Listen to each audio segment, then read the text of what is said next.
BJP কর্মীকে মারধর ও খুনের চেষ্টার অভিযোগ তৃণমূলের বিরুদ্ধে। দক্ষিণ 24 পরগনার বাসন্তীর এই ঘটনা, বাসন্তী থানায় অভিযোগ দায়ের করা হয়েছে।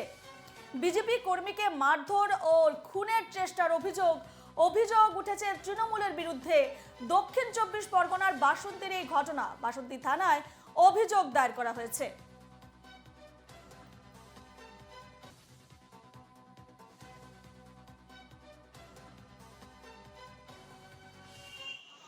আমার ঘর বাড়ি লুট করে টিএমসি দুষ্কৃতীরা।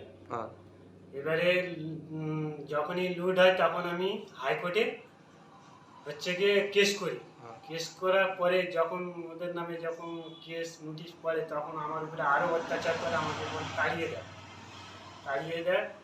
তাদের বিরুদ্ধে আমি কেস করি, যার জন্য আমাকে তাড়িয়ে দেয়। এবারে কি ওই খোকন মাঝি, মঙ্গল সর্দার, অমিয়, তারপরে প্রদীপ সর্দার, এরাই আমার উপরে হামলা চালিয়ে যায়। বিজেপি কর্মীকে মারধর এবং খুনের চেষ্টার অভিযোগ উঠেছে। এই বিষয়ে বিজেপির তরফ থেকে কি প্রতিক্রিয়া জানিয়েছে শুনুন। বিধানসভা চুনোখালী যে গ্রামটা, বহু বিজেপি কর্মী আজকে 21 সালে যে নির্বাচন গিয়েছিল তার রেজাল্ট আউটের পর বহু বিজেপি কর্মী ঘর বাড়ি লুটপাট করেছে, তারা ঘর ছাড়াচ্ছে। মহামান্য হাইকোর্টের দ্বারা তারা এলাকায় ফিরেছে কয়েক মাস পর। এখনো পর্যন্ত ওই চুনোখালীর বিস্তৃত এলাকায় বিজেপি কর্মীদেরকে উপর চাপ। আর এই পুরো ঘটনার অভিযোগ উঠেছে তৃণমূলের বিরুদ্ধে। এই বিষয়ে তৃণমূল কি পাল্টা দিয়েছে শুনুন। বাসন্তী থানার অন্তর্গত চুনাখালী অঞ্চলের বগুলাখালীতে যে ঘটনাটা ঘটেছে, এই ঘটনা সম্বন্ধে বিজেপি যে অভিযোগ করেছে তা সম্পূর্ণ মিথ্যা এবং ভিত্তিহীন অভিযোগ। এই ঘটনার সঙ্গে রাজনৈতিক কোনো সম্পর্ক নেই। পুলিশকে অনুরোধ করা হয়েছে, পুলিশ তদন্ত করছে।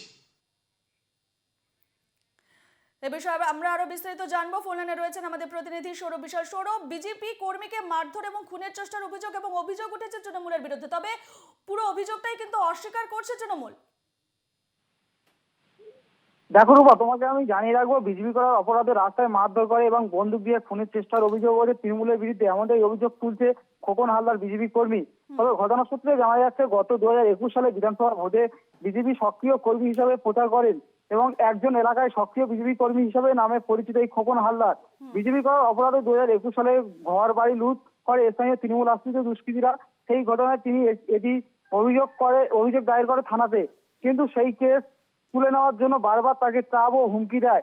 এরপর গত 30 তারিখ সন্ধ্যাবেলায় খোকন হালদার বাজার থেকে বাড়ি ফেরার পরে তৃণমূলের আশ্রিত দুষ্কৃতীরা তাকে ফের কুকথাও এবং মারধর করে বলে আমাদের অভিযোগ করছে ওই বিজেপি কর্মী খোকন হালদার। এরপরে বাসন্তী থানায় লিখিত অভিযোগ দায়ের করে গতকাল, এমনটাই জানা যাচ্ছে। এরপর পুলিশ প্রশাসন কি পদক্ষেপ নিয়েছে পুরো ঘটনার বিষয়ে? এখনো পর্যন্ত পুলিশ এই ঘটনায় কাউকে গ্রেপ্তার বা আটক করেনি।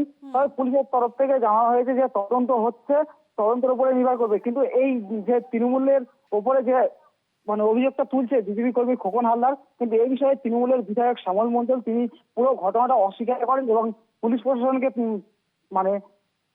তদন্তের জন্য জানান। বেশ, পুরো ঘটনাটি তদন্ত করে দেখছে পুলিশ। ধন্যবাদ তোমাকে সৌরভ।